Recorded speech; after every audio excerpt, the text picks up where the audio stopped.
Let me say something that sounds insulting, but isn't. A lot of people think Tangerine Dream is stupid music. I've heard it my entire life. No singing, no hooks, no chorus, just beeps, bloops, and long ones. Music that you put on while you're cleaning the house. Music while you're doing something else like falling asleep. In fact, I've heard people tell me Tangerine Dream puts me to sleep. So here's the question. If this music is so boring, if it's so repetitive, then why do smart, successful, highly creative people swear by it? Why do legendary musicians, famous filmmakers, and composers keep pointing back to Tangerine Dream? Tonight, we're going to talk about a band people love to dismiss, and why that dismissal might actually be the point. This is stupid music for smart people. I get it.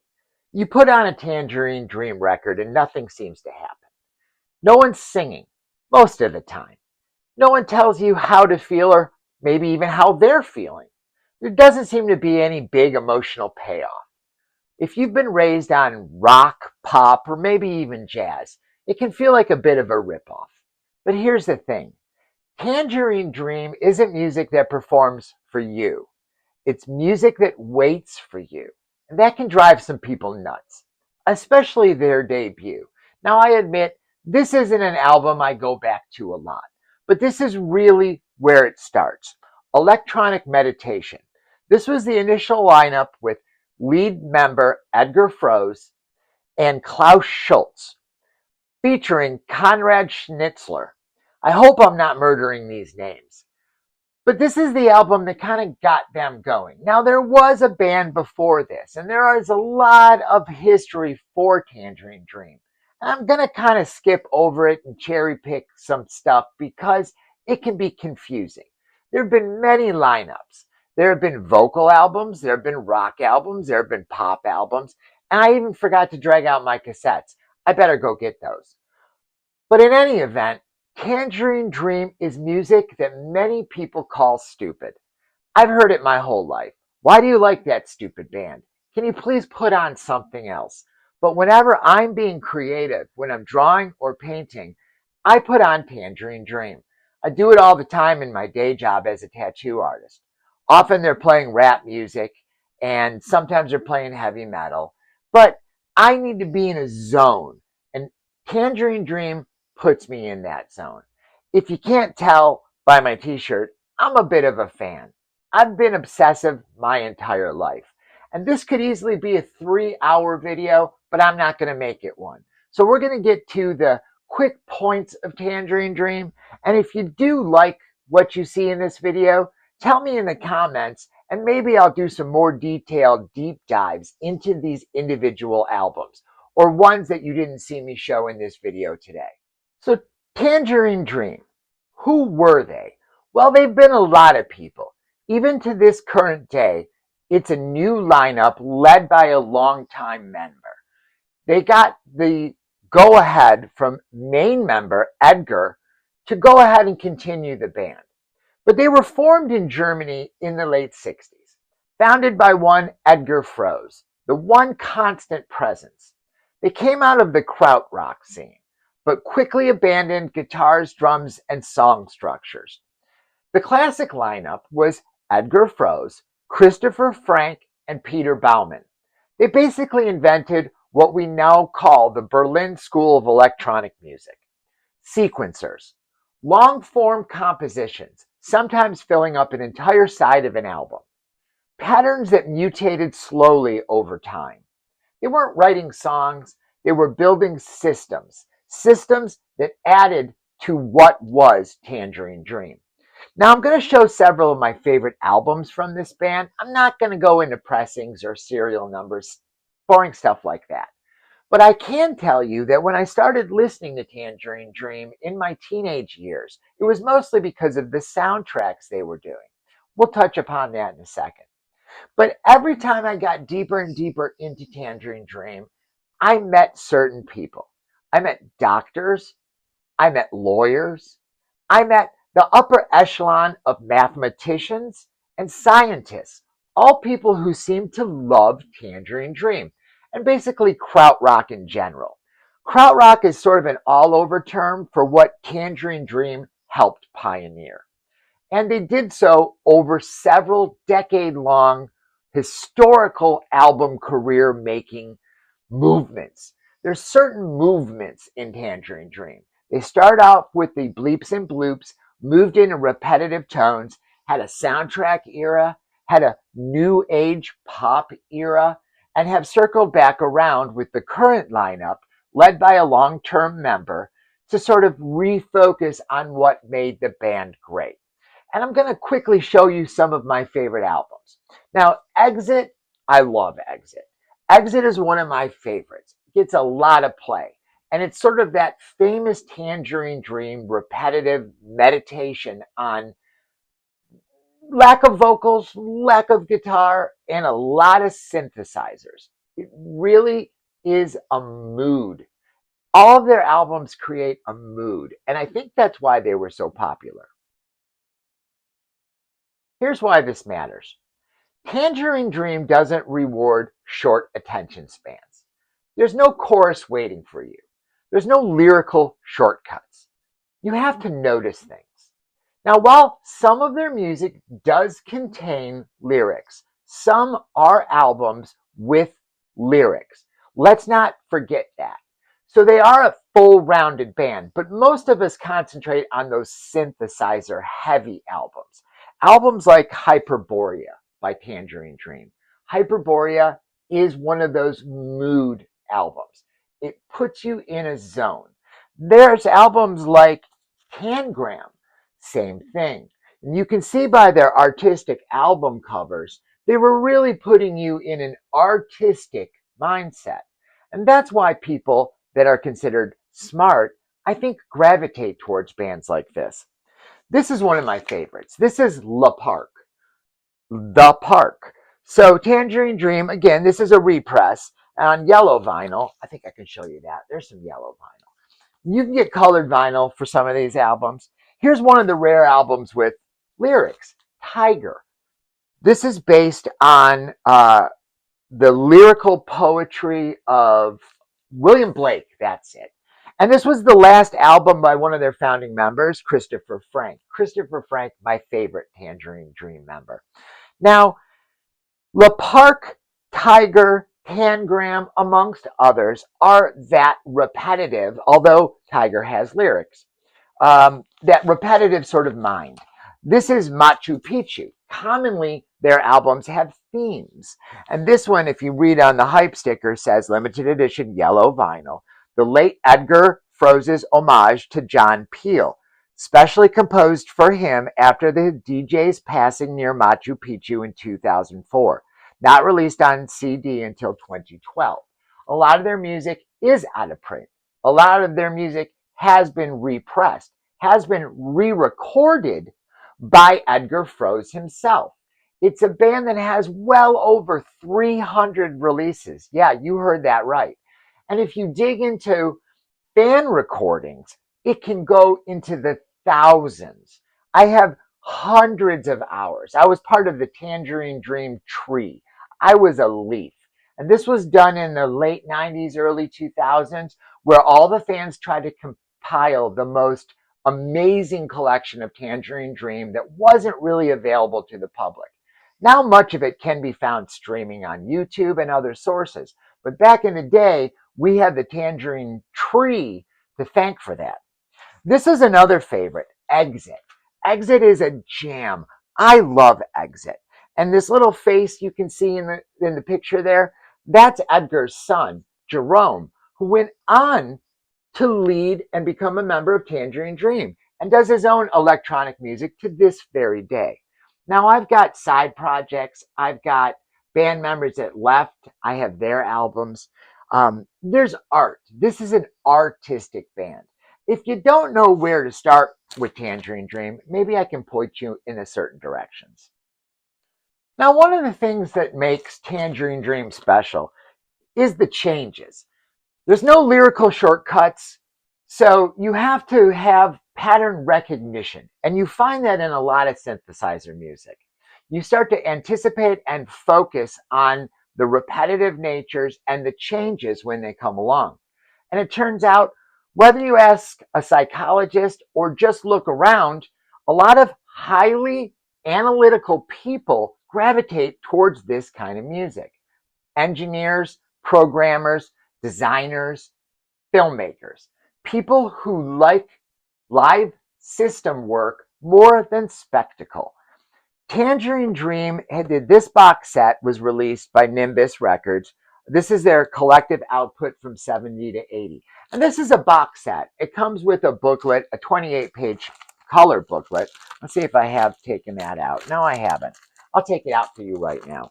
So I got this early on in my love of Tangerine Dream, and this was one of the albums. You can see that cool artwork there. And I also have this artwork while we're showing it on this cool t-shirt. Tangerine Dream, look at this. Road Crew, North American Tour, 1977. That would have made me 7 years old. And if you can't tell, I've been collecting this band for quite some time. It's probably my all-time favorite band of any kind of music. But one of the first albums I ever got was this box set. I can't seem to find the booklet. Let me find the booklet for you because the booklet's pretty cool. Oh, here's the booklet. The booklet kind of walks you through the band. This was put out in 1980 by Virgin Records, one of the many companies that carried and signed Tangerine Dream. And this box set really takes you through the entire process of who they were, how they became Tangerine Dream, and has these great photographs. If you can find this box set on a secondary market, I truly, truly believe you should pick it up because not only does it have some of their earliest best songs, it has quite a few which up until that time were only available in this box. One that stands out is Barrel Blue. I love Barrel Blue. And I believe Dolphin Dance is also on this. There were tracks that main members, Christopherfranke, Peterbauman, and Edgar Froese, focused on. Now, like I said, there have been many members of this band. I'm talking many members of this band. They've had saxophone players, they've had multiple guitarists, they've had multiple keyboard changes, they've had women, they've had men, they've had children, his son, Jerome, and it just works because Edgar, that's Edgar, led the band in a direction at all times. This band was Edgar's baby. And while Edgar is no longer with us, Tangerine Dream is with us forever. Now, many musicians in the world are fans of Tangerine Dream.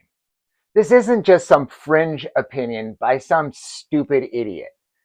David Bowie, especially during the Berlin years, openly admired Tangerine Dream.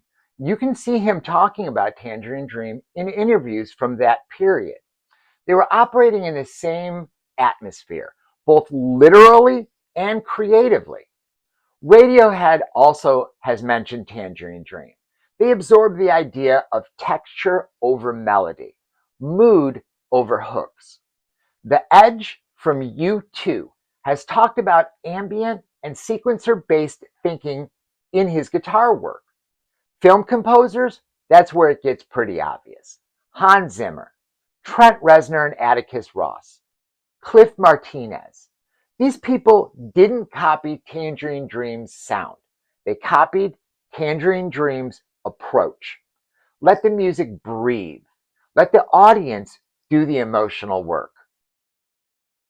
Now, Hollywood figured out Tangerine Dream fast.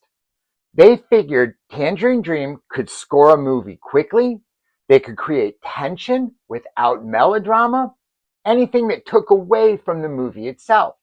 They could make a scene feel psychological and emotional.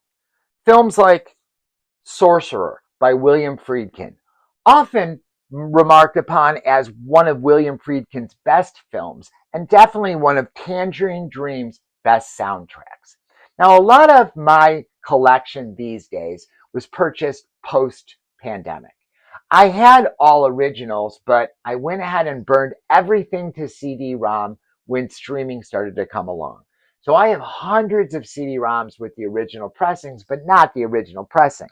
So when I started collecting again, I focused on Tangerine Dream as one of my must-gets.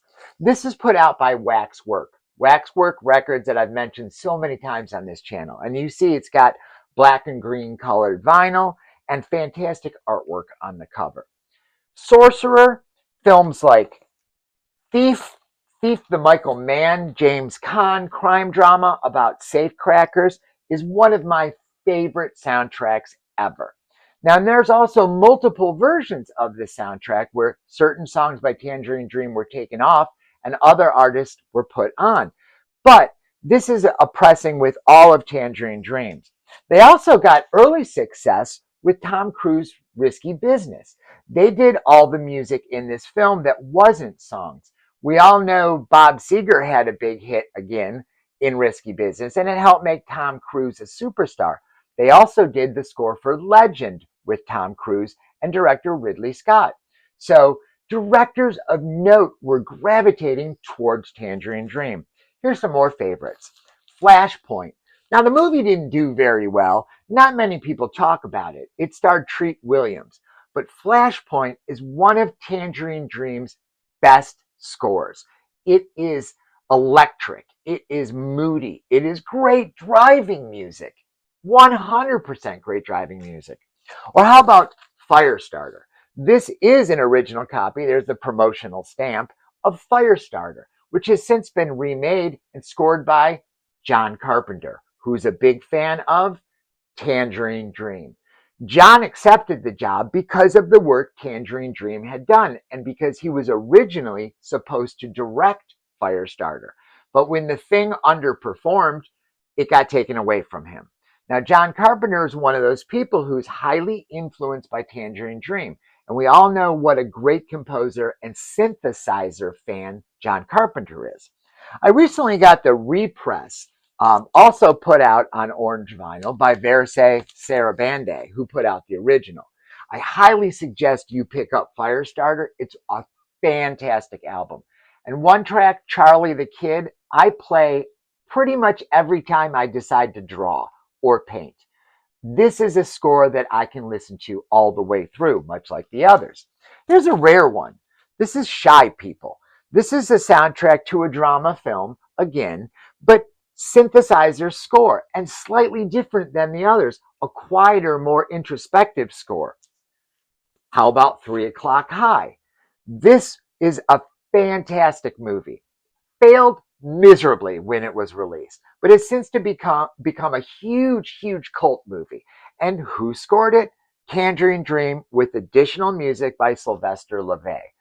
Now, probably the holy grail in all of Tangerine Dream soundtrack collecting is this one, The Keep. It was never released when the film bombed. People said for years that it existed. I don't think it did. Definitely not on vinyl, although people say they held it. But a couple years ago, they finally released it on vinyl. It had been released on CD at the Shepherd's Bush concert in the UK. I had that copy and stupidly sold it with my CD collection. Maybe stupid people, smart music in this case. But you can get The Keep today. You can also find versions online like YouTube. Because the interesting thing about The Keep is, like a lot of their films, they never saw the movies. They simply were given a description and they scored to the script or the description. And the directors often chose music depending on where it seemed to fit. That's how mood-driven Tangerine Dream is, especially with this score. Now, a lot of purists would love to have this been a double CD or maybe have more of the cues that were used in the film and less of what they scored that wasn't used in the film, because another thing Tangerine Dream does is reference their own work. There was a lot of cues from other projects like Logos that Tangerine Dream put in The Keep. Parts of logos were used for what we call stealing the silver cross, and you can find those on YouTube. You can find alternate fan-made mixes for the Keep soundtrack. But that's just the tip of the iceberg. So as I said, Tangerine Dream is something admired by smart people. I don't say that lightly. I truly have been put down my entire life for liking Tangerine Dream, and I kind of consider myself somewhat intelligent. But it doesn't interrupt your thought. Tangerine Dream supports it. There's no lyrics computing with any language. You're not following lyrical content most of the time. Like I said, they have had lyrical content, but mostly they're an instrumental synthesizer band. There's no dramatic cues telling you how to react. This isn't background music. It's mental scaffolding, if you want to call it anything. Now, like I said, Tangerine Dream had several different members. The main one, which was Edgar Froese. This is a solo compilation album. I believe it's on Virgin. And this was the 74 to 79 output from Edgar. This is a fantastic album if you don't know where to start. Like the box set, this is a compilation, so it can kind of get you into what they're all about. I also have a soundtrack he did for Kamikaze 89, a Rainer Werner Fassbinder film, starring Fassbinder himself. Recently, this was on Tubi. I'm not sure if it's on there anymore, but you can find it in the dark areas of the web. It's a sort of very German film, somewhat hard to follow, but you'll get the gist. It's science fiction. It's low-budget Blade Runner, and it has fantastic music by Edgar, specifically written for this project. This is one of my favorite things Edgar has ever done. I play this a lot. I also love Stuntman. Stuntman is a solo album by Edgar, and he recorded much of it wearing this helmet. He attached microphones to the helmet and wandered around the desert and collected samples, something that the band that is together today under the name Tangerine Dream still does. They did that very thing recently with an album called ROM.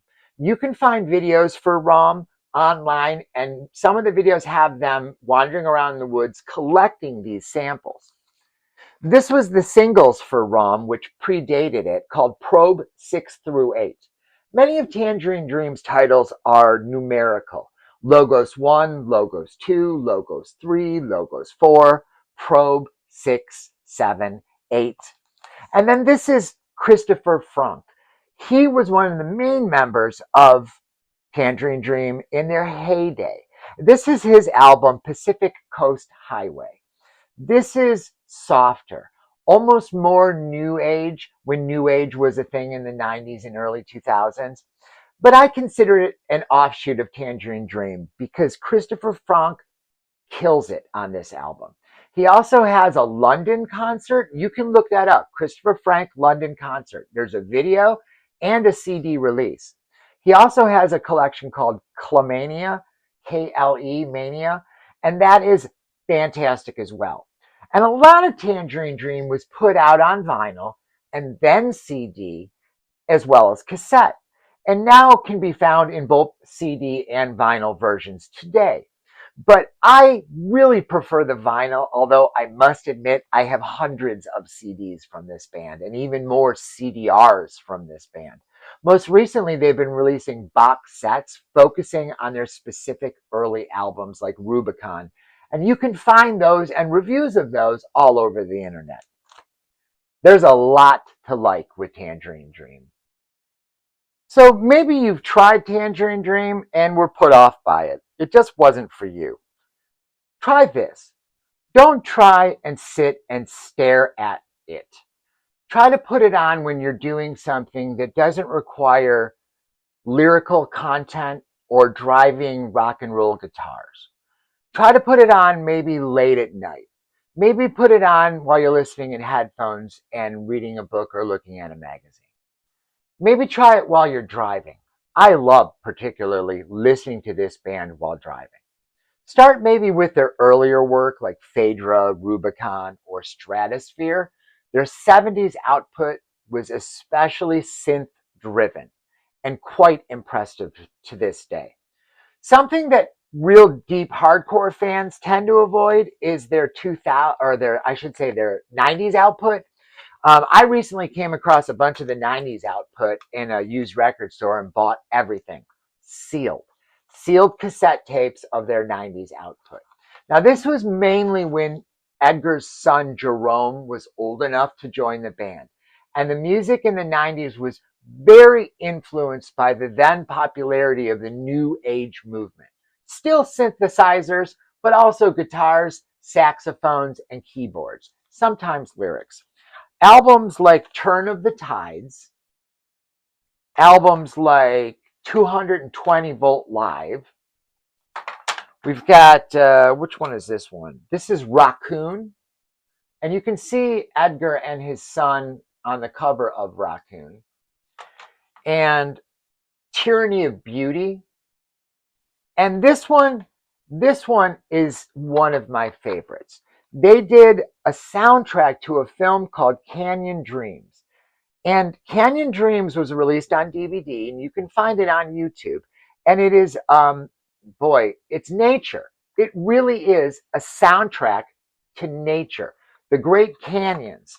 And Canyon Dreams is something often if I'm going to paint, I will play. And you can see the J card there. It's beautiful scenery. My wife might actually like this one, and she really doesn't care for most of my music, but maybe she'd like Canyon Dreams.